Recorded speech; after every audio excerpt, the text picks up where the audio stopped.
Hello, everyone, and welcome back to some more WSSEA Overwatch coverage. We've got a good matchup tonight coming at you with Colville and Lakeside playing each other. And I believe Control, Hybrid, and then if for some reason then Escort. Then if we tie an Escort, then we go to a Clash. But I don't think we've ever really seen that happen before. I am Eki in the booth with Saminami. I'm feeling pretty excited about today's matchup, but before we get started, I do want to give a quick shout out to Zotac for powering today's stream. Thanks to their support, we are able to bring this broadcast to all of you, helping showcase the amazing talent in Scholastic esports across all levels, whether it be middle school, high school, whatever level it may be. You can show your appreciation to Zotac by giving them a shout out on your social media platforms. Make sure to join their community on Discord, and don't forget to use the hashtag powered by Zotac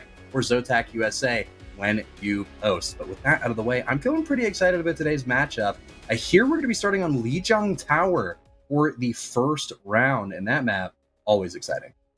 Yes, it is actually map very much loved by many teams across all stages, be it middle school, high school, collegiate, and pro level. So it really is, I think, going to depend, however, which part of Lijiang Tower we're going to be starting on, because you could have a very strong dive start or a very strong brawl start going into this map here. Right, and I think it's really important which map you start on. I think that is something you really cannot overstate. Me personally, I like Market. I like that. I like that one. That one's my favorite part of Lijiang. Some people say I'm crazy. I think it is probably the best part of Lijiang. Granted, Lijiang itself is just a pretty good map in general, so it is kind of hard to play favorites with stages. But I am a big fan of Market. I can't remember I think it's Tower with the point in the middle of the tower and the gaps on the edges, but it looks like we're going to be going to... Man, I really wish I remembered all these maps off the dome. Yes, Control Center. Yes. We were talking about Garden as that other one. Garden's the one I'm personally not a huge fan of, yet I do know a nice little trick with Reinhardt to jump the gap that surprises a lot of enemies. But it's hard to pull off if you're not used to it here. And speaking of Reinhardt, take a look at that. Already going to have that selection in there from the Doctor. I don't think I've ever seen Reinhardt played here, so it's definitely going to be an interesting... I mean, granted, I've only done a handful of WSSEA casts, but I don't think I've seen Reinhardt picked. And I don't really see him picked that often on Lijiang. I guess if you're going to pick him on any of the maps, it would be Control Center, just given that it feels very, very choky, and that shield should give your teammates a little bit more of a nudge to, hey, peek with me here, don't just sit there and, do nothing. But that said, we've got the Jetpack Cat bringing the Orisa in on the flank, immediately getting a lot of good damage onto the Bastion, going to be able to pin him up against the wall, should be able to find a pick here, but no, they will not. Reinhardt comes in, but Jetpack Cat going to be able to find that pick onto Bastion, immediately traded out in a very valuable trade. All at the end of the day, as Orisa goes down, they will lose their life lever, however, on Colville, and it looks like Lakeside, for the time being, is up in numbers, does have an advantage, with Reinhardt being down on the side of Colville. Now Reaper going to be able to find a pick as well onto Emre. Orisa finds the pick onto the Reaper, and it looks like things are going to die down here as Lakeside has taken the first cap. So the biggest thing that you do have to deal with here, that's a very deep in there. Orisa not going to be probably living for their life, because you get caught out very easily. The big strength right now for Lakeside is to play the distance and range. It works very well against Brawl, but that doesn't if you put yourself out of position like we saw earlier. We immediately see the tank swap from Rhine to Ramatra, so definitely trying to switch up the playstyle here. The Zenyatta does have the Transcendence online, could try to make a big play happen here. They're about 3/4 of the way on that cap time. The Ram Nemesis form into the Emre, going to be able to find that pick. Jetpack Cat ulting, trying to drag the Ram off of the map. They're not going to be successful in doing this, however. Ram stays on top of the point, fighting the Orisa with the remainder of the team, but Cat getting in some good healing here. Reaper trying to get in onto the Orisa, but TP's into the entire enemy team. That is going to be a spear, hitting that Reaper into the wall. They have to get away. Zen forced to pop the Transcendence to push their team forward. Orisa does have their ult here, so we could see something big. It looks like an ult angle if I've ever seen one right here, and it's going to get popped. Should be able to find at least one. They're going to be able to find Lifeweaver in that. I believe that should be all she wrote for this fight. Ram going in to maybe try and find a pick or two to make their life valuable with the Reaper in tow. They're going to be able to find a pick onto Soldier, who now also has their ult online.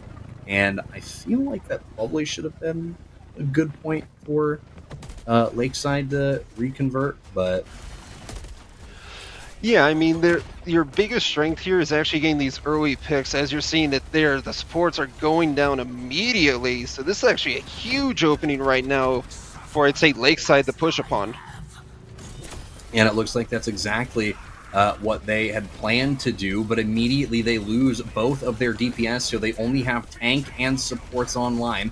Orisa, 66 of the way to their ult. Moira with the Coalescence is there. Now DPS back online. Emra and Soldier both have ults ready to use. Lifeweaver and Reaper and Bastion, conversely, have their own ults ready to fire. Bastion could put a very quick and speedy end to the ults of Emra and Soldier if they time it right, but I don't know if they'll be able to. Full team ults online for the side of Lakeside. Soldier has fallen, now has Emra. Orisa going in with the ult. It looks like Jetpack Cat trying to take the Reaper off the map. Should get the pick, but no, he TP's up to the ledge just in time. Will survive.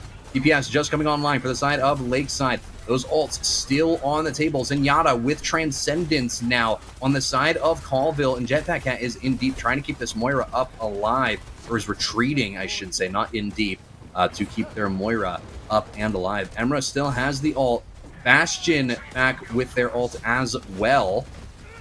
Emra just, I guess, feeds in there. An unfortunate bit of positioning from the side of Lakeside there. They're going to lose a player. Zenyatta doesn't pop the Transcendence in time, and they will be stuck at the respawn queue as the final potentially fight begins on the point. Orisa trying to get in there with that E, but not really going to get any value out of it. Reaper with the fade finds the pick onto the Soldier, and they will find the Elim onto Orisa and now onto Moira, and they have nobody left to effectively deny this point. So it looks like after all of that, Colville is going to be walking away with the first round of Legion. Yeah, I mean, the biggest thing that you were seeing as a deficit here was that Emery really could not get that ult off. That Protocol Annihilation actually has huge impact in the fights, but you have to activate it early. You can try to launch yourself up very quickly with a nade, or use a shot to propel yourself out. But if you do not get that ult into play, it actually is a huge waste, because it does a lot more damage than people think. It's a bit of chip damage over time, yet it hits very, very hard against squishies. Absolutely, and I mean, given that you're a DPS, your job is to eliminate those squishies anyway. I mean, granted, there are some times where just shooting the tank has become a viable option, but you really don't want that to be your main focus. You want to try and get those squishies out of the equation as fast as possible, and I think if you're able to at least find any angle, when you're in that stage, it kind of becomes desperation in that point, but at the end of the day, looks like off rip this should be a battle won for the point off rip for Lakeside, as they are on top of the point here.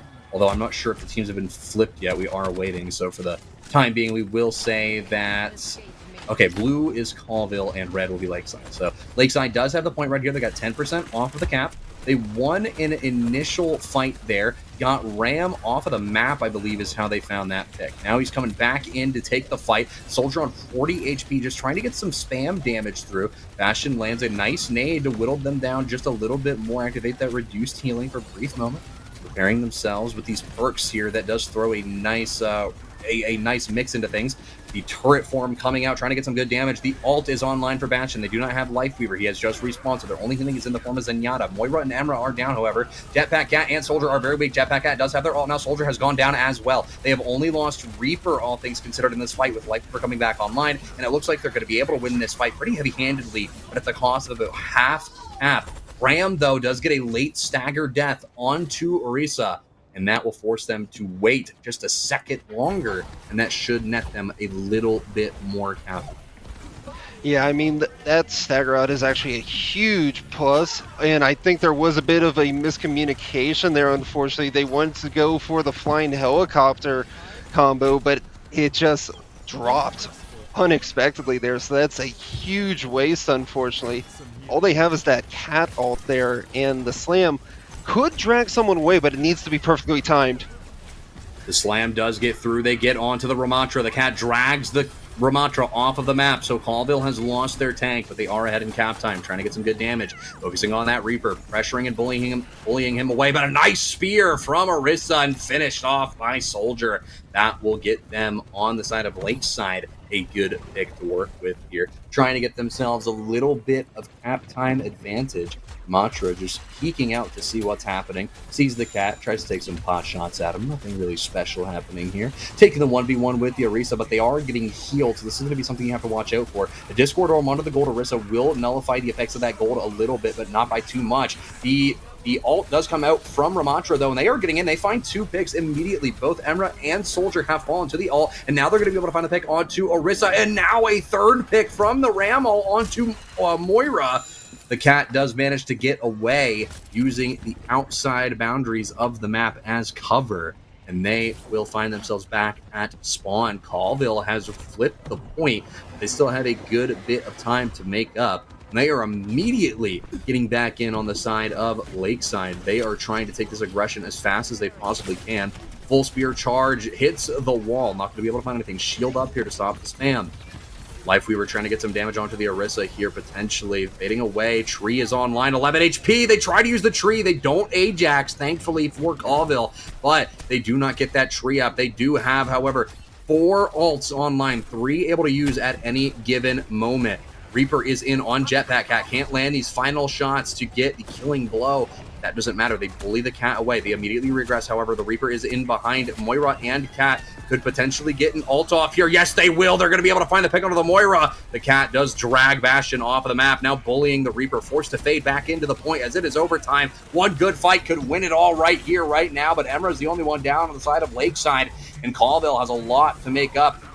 Reaper very low. Ram staying alive on the point. Going to be able to find the pick into the cat. Down to half HP. Now a quarter. Now 1. Not going to be able to live. The overtime slowly ticks away as Lakeside should be able to take this. But will they be able to hold on and get this score tied up at 1 apiece? I mean, that's a very good question. You actually have some game-winning ults right here with the Protocol Annihilation from Emery, the Terror Surge from the Orisa, and the Coalescence from the Moira. They could combo all 3 of those together to pull them in for an explosive burst down that could stop any push from coming through. Absolutely, and now Bastion getting in with that turret form, focusing down the Orisa. This is one of the few times you want to just focus the tank down. They're so low, you got the Discord Orb on them. Moira trying to get some good damage off and defend the point as best as they possibly can, but with 3 down, there's only so much they can do. Now both supports are down, only the DPS are alive, and they'll have to fight the point with only Emra ult, and this could go in their favor if they play it right. But overtime is slowly ticking down, and they will not make it to the point in time. As you can see, Soldier on the screen just barely missing out on contesting at the last moment to reset that overtime clock. But unfortunately for Lakeside, Colville will walk away with the round win here on Lijiang. I mean, you got to really give credit here to how Colville played this, especially going in with this annihilation there. Not only did they read the situation, but they propelled themselves forward, dominating the push. Yeah, I mean, they played that very well. That annihilation, I mean, that was just very well executed. Got in, focused the squishies down, off rip. Didn't try to waste a lot of time getting on the tank. And I think that's something that we're seeing is very, very helpful for Colville. They've got their target priority in order. And that's not to say that Lakeside doesn't have that. Of course, we've seen that they are also focusing the squishies. But I think Colville is doing it with a little bit more efficacy. And I think it's working out just a little bit more in their favor, but it's definitely not something that Lakeside, can't come back from or make up for. Yeah, I think it really came down just to very small mistakes. We had, in a lot of situations, players getting picked off before a fight even started. Yeah. Unfortunately, in that very last fight, that would be that Emery specifically, so you couldn't even get the Protocol Annihilation off to be able to get in the damage, shut down the Tree of Life, nor the other form of Annihilation that Ramatra had running into that fight. Mm. It was just a very, very great pick early on. And I think you have to try to either focus on having a safer angle to play from, or you need to be proactive in your abilities that pushes your opponent back and makes them hesitate, even when they're forced down to the wire to push through the chokes. Absolutely. And I think one of the biggest things there is I understand wanting to hold that Emra ult. I understand wanting to hold it till you got a great opportunity, but sometimes you just got to press Q. Yeah, it might not be the greatest ult in the world, but you don't need your ult to be, a 3K or a 4K or anything to really have great effect. Even if it's just zoning. I mean, I do this all the time when I play Cass. You don't necessarily need your ult to eliminate people. You just need it to get them away from wherever you're trying to go. And with Emra there, I don't think we saw him find an opportunity to use their ult at any point. They were holding it for just a little bit too long, and I think that came back to bite. Yeah, most definitely. I mean, positioning wise, they're very frontliney. They put themselves very much close to danger, the way a Reaper would, a Junkrat, even a Cassidy potentially. As Emery, you don't want to be that close. You want to be like a Baptiste where you stay back. You keep your distance because you don't have that damage fall off that other characters have to deal with. So you can very much punish the distance that people don't take against you. Absolutely. And I mean, really the biggest thing that you can do there, like you said, you want to play it like you're a Baptiste. You don't want to be as far back as him, but you don't want to be as far forward as, like you said, a Cass. These are people that are very frontliney. Emra is kind of in between. He can frontline, but it's very risky for him. But if you can get away with it, then absolutely, I think you could exploit that. I think you should exploit that. But that's only if you can get away with it. And once they learn you're doing that, they're not going to let you get away with it for much longer. They'll realize you're an easy pick and they'll get you. So playing back, playing high ground, I say this all the time. This is a universal truth, regardless of what game you're playing.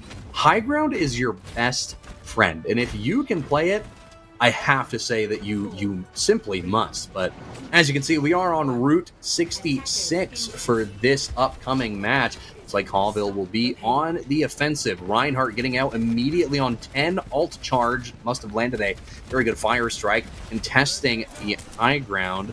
Or sorry, no, Colville is on the defense. I got my colors mixed up. I apologize.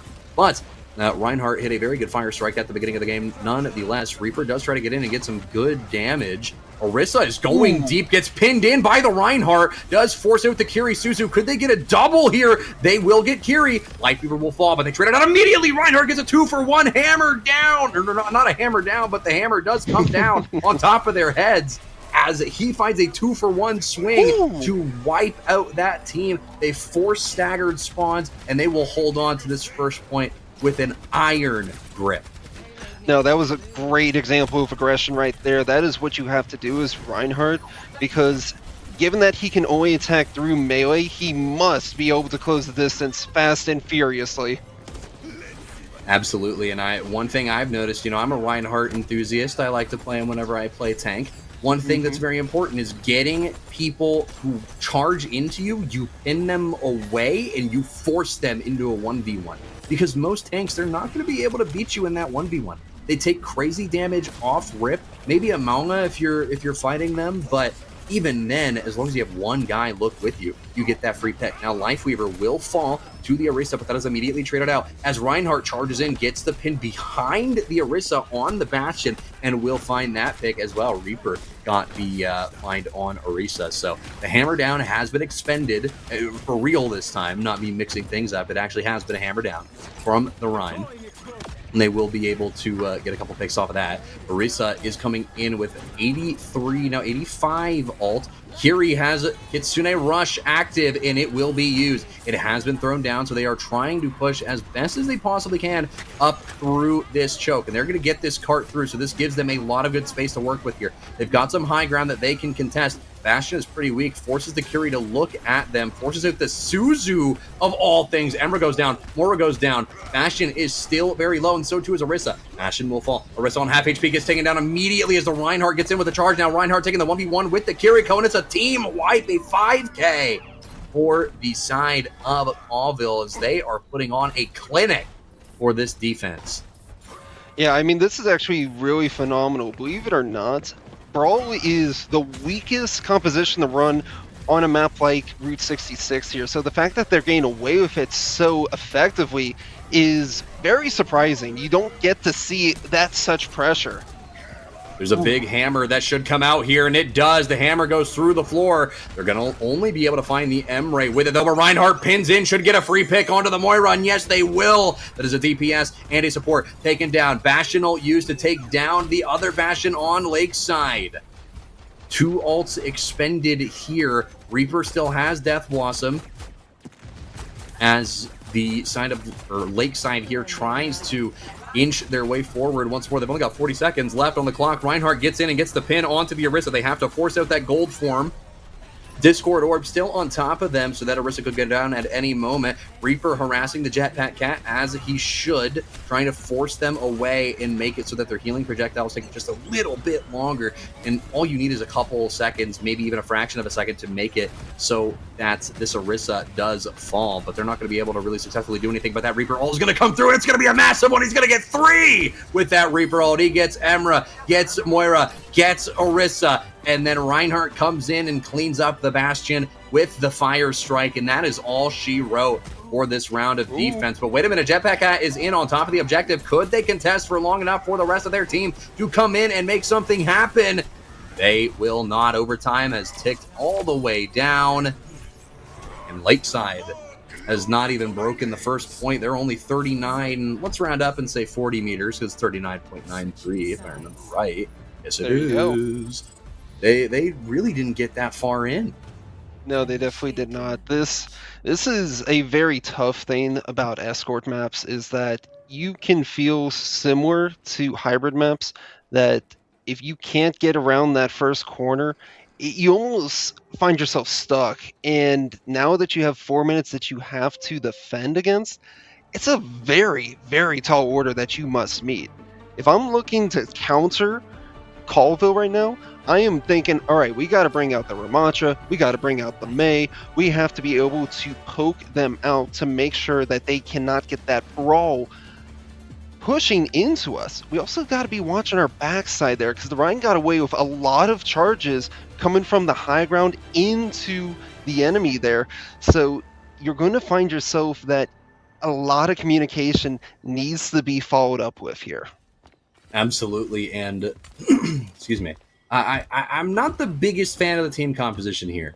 Maunga, Mercy, Bastion, you're banking a lot on hit scan. And what I was thinking for Colville here is you've got, I think, 4 minutes to barely move the cart. You run hyper dive. You just dive in. Get an Ana back there. Get a Brig, maybe. Honestly, even a Lucio to keep up with your Doomfist, since that's what you're running. And then on the defending side of things for Lakeside, you run yourself a Brig, maybe a Zenyatta to kick any of the divers away. Brig, if they're just a little bit too far, whip them away midair. There's plenty of things you can do here, but you do have to play around that lower healing output. Doomfist gets in with a nice midair punch onto the Mercy. Very well played, feeding the charge. They get away onto the health pack. Doomfist needs to fall there as they immediately lose their Bastion as well. Now, Bastion on Colville getting a lot of great value, taking down the Maunga, now taking down the Symmetra, and I think that is the end of this series, as Colville will walk away with the win on Route 66. They get a cinematic shot of the moon, of all things, to end out that game there. That should make the series score 2-0, since this is a best of 3, unless they played 2 games of Payload. I'm not sure. I would imagine they only played the 1. But no, I believe it should just be the 1 there, but we were talking about this earlier. The amount of value that the Reinhardt found there was probably insurmountable. I think the Ductor, really big MVP for his team there in the series today. Oh, absolutely. I mean, that Reinhardt found immense value. So much value that probably should not have been something that they got away with, if I'm being honest with you.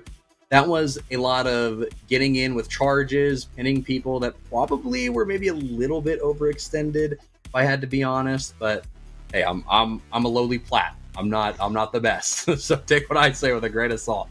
But maybe some people a little bit overextended. And overall, I mean, just great Ryan play, recognizing the situation, not swapping, because you're not getting punished. There's no need to swap. If it ain't broke, don't fix it. I mean, we saw initially in the first round on Control Center where the Rhine did swap to Ramatra, and that worked out very, very well for them because they were playing into that Orisa. But I mean, when you're on Route 66 and you're just trying to defend Reinhardt, definitely going to be a good pick there, and it worked out very, very well. Yeah, I mean, I'll take it from my side that Rhine can get away with quite a lot.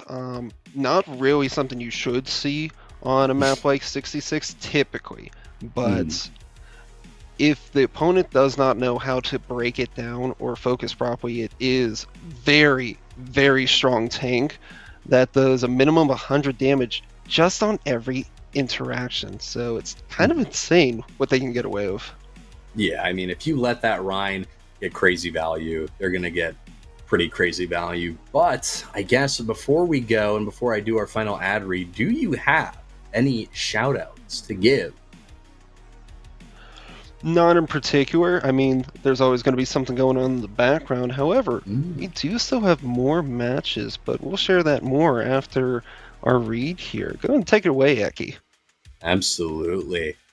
This broadcast is a part of LANFest Scholastic Esports program. That is a program that supports this league and many others. Since launching, LANFest has delivered over 300, not 3, not 30, 300 broadcasts to Scholastic leagues in Washington and Indiana. We provide these broadcasts free of charge to the league, schools, and teams we cover. Your generous donations make this possible. Every $200 raised covers the operating cost for one regular season broadcast. Not one game, not 1 month, not 1 week, one season of broadcasts. If you appreciate the work of LANFest, scan the QR code on screen and throw some change our way if you are able. And with that said, like Saminami said, we have more games coming up. Our next stream, which I believe will be tomorrow at 4 p.m. Pacific Daylight Time. That's 7 Eastern Daylight Time. That will be Super Smash Bros. Ultimate with Soap Lake versus Walla Walla. So definitely a game to look out for there. I am personally excited to catch me a glimpse of that because I got nothing going on tonight. So I can tune in for a little bit and see some Smash action. But I think that'll do it for us here tonight. It was very fun covering this match. Congratulations to Colville for winning out the series in a 2-0 sweep. And I hope to be in the booth with you again soon. Likewise here, Eki.